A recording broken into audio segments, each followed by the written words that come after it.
What's going on? Meteorologist Steve Fondero here on this humid Sunday evening. We're getting rid of some of the showers that we saw pass through the region today. Setting up a nice night. Just going to be muggy. Temperatures in the 70s through the overnight. And since that moisture is holding, this late summer humidity is holding over the next couple of days, we're actually going to develop some fog by tomorrow morning. So the dew points hold in the 70s throughout the night, throughout the day tomorrow, throughout the next couple of days, really. So it's muggy and it's foggy by tomorrow morning. Lowered visibility to about a half mile, 1 to 2 miles in a couple spots. So we'll be dealing with some fog for the Monday morning commute when we're getting back to work and school. But it should clear pretty quickly, and we should get some sunshine for a good chunk of our Monday. Remains humid, highs in the 80s with a couple isolated showers around. Less rain than we saw today, which was less rain than we saw on Saturday. As we move into Tuesday, it'll be a very similar day. Humid, temps in the 80s, good amount of sun, hit or miss shower here or there, isolated in nature. But moving into the middle of the work week, we've got some beneficial changes on the way. Cool front is going to drop in to Hampton Roads here, throws us some beneficial rainfall, scattered showers in nature on our Wednesday, but switches things up temperature-wise and cuts down this humidity as the front sweeps through the region. By Thursday and Friday, we drop the humidity values. We got comfortable conditions on the way. Temperatures dropping into the 70s.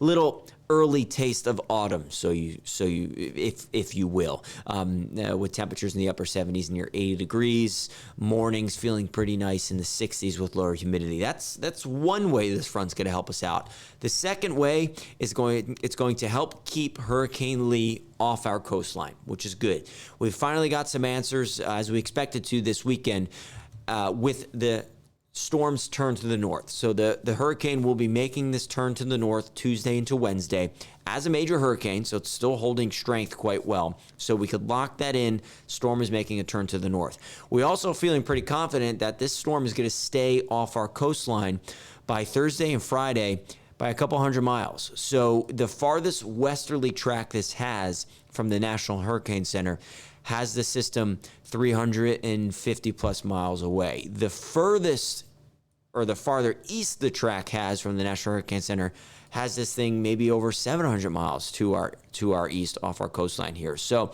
we're gaining a little bit more confidence that by the end of the week, this system will be passing by our coastline by a couple hundred miles. Now, a couple factors are keeping that at play, but there's still some uncertainty. So check in this week, especially up until about Tuesday and Wednesday when we finally get the storm to make the turn. And we can really confidently say it's going to pass us by. It's still in the extended forecast, so we've got to keep an eye on it. And in fact, if you've got friends and family near Bermuda, interest in Bermuda over the next week, and even friends and family in New England, check in with them to make sure they're watching this forecast in the extended time frame, end of this week into the weekend. Now, the storm definitely sends us a swell. That's something we know for sure. We'll be filling into our coastline by tomorrow, earliest in the morning, but I think we'll notice some of the waves by the afternoon. And then we've got a dangerous risk of rip currents and life-threatening rip currents going to be with us from Tuesday throughout the week into next weekend. So this thing has been a strong hurricane for quite some time and will be a strong hurricane for the next 5 days or so. So it's going to really kick up the surf and create some rough surf and seas. And at our area beaches, sandbars have been beat up from Idalia a couple weeks ago. So we're going to see some rip currents all week long. So if you're headed out to the beach to kind of enjoy some last days of the summer here, use some caution. Now, what is helping to steer Lee? That cool front that we showed you early on, there's an area of high pressure that is way off towards the north. This thing will be squeezing and fading, and as it does so, it opens up a window for Lee to bend to the north.